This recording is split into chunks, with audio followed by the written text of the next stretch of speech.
¿Cuáles son los trabajadores que tendrán derecho al pago de auxilio de transporte en el 2023? ¿En qué otras acreencias laborales impacta este monto? Recordemos que el auxilio de transporte es un derecho que tienen todos los trabajadores, pero no es un derecho, digamos, que sea universal, sino que es un derecho que lo tienen solo algunos trabajadores y servidores públicos. También aplica para el sector público. Y es que estos tienen derecho a que se les dé este auxilio de transporte, que es un dinero que el empleador le da adicional al salario del trabajador, solo cuando este trabajador devengue hasta 2 salarios mínimos. Si devenga más de 2 salarios mínimos, no tiene derecho al auxilio de transporte.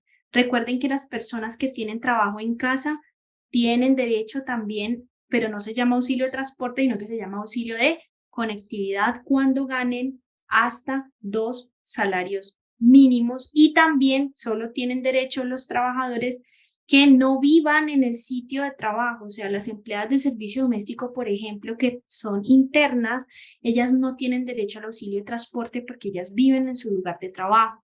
Recuerden que el auxilio de transporte es un derecho que nace para que el trabajador tenga algunos recursos y se pueda desplazar de su casa al trabajo y del trabajo a su casa. Si la persona vive en su lugar de trabajo, pues no necesita ese auxilio, ¿listo?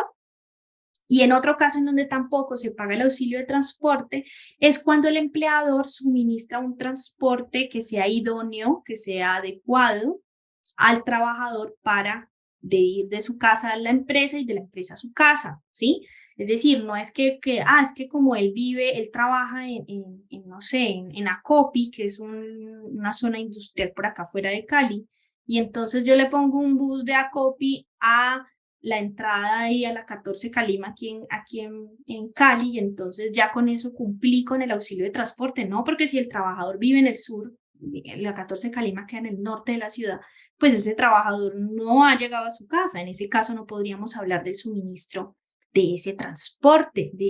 Digamos, eso se llama un suministro de transporte en especie, ¿sí? Solo se puede hablar de que lo hay cuando el transporte efectivamente lleve a la persona o lo acerque a su lugar de trabajo y no tenga que tomar otro transporte adicional para llegar a su lugar de trabajo. ¿Listo? Entonces, les resumo, ¿quiénes tienen derecho al auxilio de transporte? Tienen derecho, uno, las personas que devenguen hasta 2 salarios mínimos. 2, las personas que no devenguen, vivan en el mismo sitio del trabajo, ¿sí? Y 3, las personas con las que no cuenten, digamos, la ruta de la empresa, porque si la empresa les da ruta, en donde su casa los lleva a la empresa y la empresa a su casa, en ese caso ahí no habría auxilio de transporte, ¿listo? Y para la otra parte de la pregunta, que es este auxilio de transporte, ¿en qué se va a tener en cuenta? La respuesta es que el auxilio de transporte se tiene en cuenta, según lo que nos ha dicho las normas, se tiene en cuenta para el pago de prestaciones sociales. Recuerden que prestaciones sociales son 3: primas, cesantías, intereses de cesantías. Entonces, esta persona que se le paga este auxilio de transporte, ese auxilio de transporte va a tenerse como base para el pago de esas prestaciones sociales.